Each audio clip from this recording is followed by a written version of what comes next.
Mukesh sir, आपने इतनी सी जगह में इतनी सारी फसलें लगा रखी हैं, इनका कुछ उद्देश्य क्या है? इसका उद्देश्य है कि हम किसान भाइयों को बताना चाहते हैं कि कम से कम मतलब अपने खेत के अंदर रासायनिक का उपयोग नहीं हो, और जो चीज़ें अपन खाते हैं अपन डेली दिनचर्या में, जैसे अनाज हो गया, दालें होगी, तेल होगी, तो मतलब सारा अपना जैविक खेती के रूप में अपन जैविक खेती करें, जिससे अपन को सारी चीज़ें शुद्ध मिले। मतलब शुद्ध मिलने का मतलब है कि अपने खेत में केमिकल का उपयोग बिल्कुल ना करें।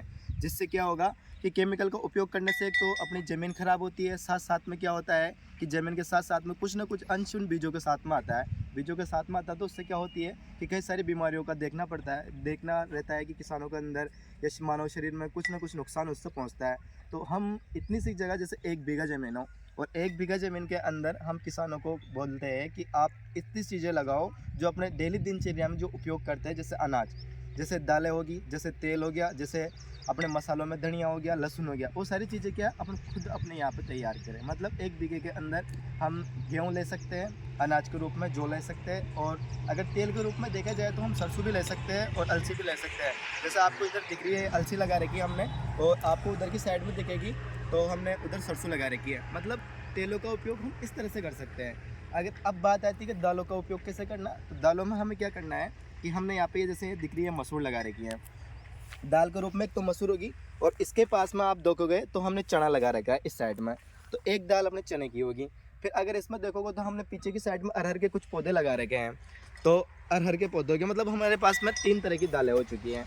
अगर हम अनाज में देखना चाहें तो हमारे गेहूँ हो गया, और गेहूँ के साथ में हमने इधर जौ लगा रखे हैं, तो अनाज के रूप में हमारे गेहूँ और जौ हो जाएंगे। अगर हम मसाले की बात करेंगे तो मसाले में हमारे पास में एक तो धनिया आ गया, उधर की साइड में हमने एक बेड के लिए धनिया लगा रखा है, फिर उसी लाइन में हमने लहसुन भी लगा रखा है, और तो हमारे ये हो जाएगा। फिर अगर बात आती है कि हम सब्जियों का उपयोग किस तरह करें, तो सब्जियों का उपयोग हमें क्या करना है, जो हमारी खेत की मेड़ रहती है उसी मेड़ पर हमें बेल वर्गी सब्जी लगा देनी चाहिए। उससे क्या होगा कि हमें निरंतर सब्जियाँ मिलती रहे। तो हमने वैसे ही पीछे की साइड में जो पौधे लगे हुए हैं उनके पास में हमने बेल वर्गी सब्जियाँ भी लगा रखी है, तो हमारे सब्जियों का वहाँ से हो जाएगा।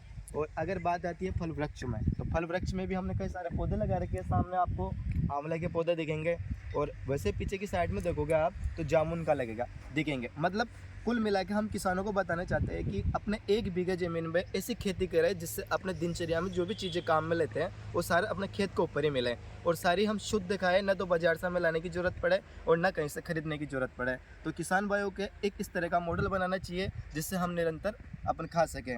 और आपका कोई सवाल हो तो बताइए सर। तो आपका करने का मतलब है 1 बीघा ज़मीन में आपको सारी चीज़ें मिल जाएगी। जी बिल्कुल, जी बिल्कुल। तो इसमें बाहर से क्या क्या लाना पड़ेगा? जैसे देखो, बाहर से अपन को कुछ लाने की ज़रूरत नहीं है। तेल अपने अपने खुद का आ जाएगा, दालें अपने खुद की आ जाएगी, अनाज अपना खुद का रह जाएगा। मसाले में देखा जाए तो हमारे मसाले के रूप में धनिया हो गया, लहसुन हो गया। और जैसे अगर हम चाहते हैं कि जैसे भगवान के दिया विया जलाते हैं, तो हमारे एक पोषण वाटिका के मॉडल पे हमने एक कपास का पौधा लगा रखा है उधर। हमने 1-2 कपास के पौधा लगा रखे, जो कॉटन प्राप्त होती है भगवान के दिया बत्ती की, तो वो भी हमारे यहीं से प्राप्त हो जाएगी। तो कुल मिलाकर अपने एक परिवार के सदस्य में, एक परिवार में 5 से 6 सदस्य रहते हैं, तो उसमें अपन उपयोग कर सकते हैं उनके सारों के लिए, साल भर के लिए। इसमें 2 तरह की फसलें होती है, जैसे कि रबी की और खरीफ की। तो लगभग अपना जो पूरा दिनचर्या के रूप में दिनचर्या में डेली में उपयोग करते हैं वो सारे इसमें काम हो जाएगा। अच्छा, तो मतलब जैसे मुझे 1 बीघा ज़मीन में मॉडल लगाना है, तो इसको मैं कैसे लगाऊं? शुरुआत में क्या करूं? कितना खाद डालना है? देखो, जब अपन शुरुआत में मॉडल लगाते हैं पोषण वाटिका का, जो हमारे लिए उपयोग करते हैं हम खुद के खाने के लिए, तो उसमें हमें क्या कि पहले ग्रीन मैन्यूरिंग कर देनी चाहिए। ग्रीन मैन्यूरिंग में हमें ढेंचा ले सकते हो और सने ले सकते हो। एक ग्रीन मैन्यूरिंग करते हैं हम 1 बीघे के लिए, तो 20 किलो बीज की आवश्यकता होती है। आप या तो हरी खाद लगा दो या ढेंचा लगा दो। इससे अपना खेत की जो तैयारी करेंगे तो अपने जो खेत को जो पोषक तत्व मिलना चाहिए वो लगभग मिल जाएगा। फिर अपन को क्या करना है कि कई किसान भाई समय पे नहीं लगा पाते जैसे है ग्रीन मैन्यूरिंग, तो फिर अपन को क्या करना है, अपन को 3 टन खाद डालना रहता है 1 बीघे के लिए। जो अपना सड़ा हुआ गाय का गोबर रहता है उसको हम सरल खाद बनाते हैं, और सरल खाद बनाने के बाद में उसको उपयोग कर लेते हैं। मतलब 1 बीघे के लिए अपन को 3 टन गोबर की खाद लेनी है, जो सरल खाद रहती है अपने। इस तरह से उपाय करके खेती की बढ़िया जुताई उताई करने के बाद में अपन को ये मॉडल तैयार कर देना चाहिए। अच्छा, तो आपका मतलब है 1 गाय और 1 बीघा ज़मीन। 1 गाय और 1 बीघा जमीन, बिल्कुल। जी, ठीक। तो इसी तरह से हमारे किसान भाई इस तरह से जैविक खेती का मॉडल बना सकते हैं, जिसमें अपने शुद्ध आहार के लिए, अपने खुद की खाने के लिए अपने खेत में सब चीज़ें उगा सकते हैं। धन्यवाद साथियों।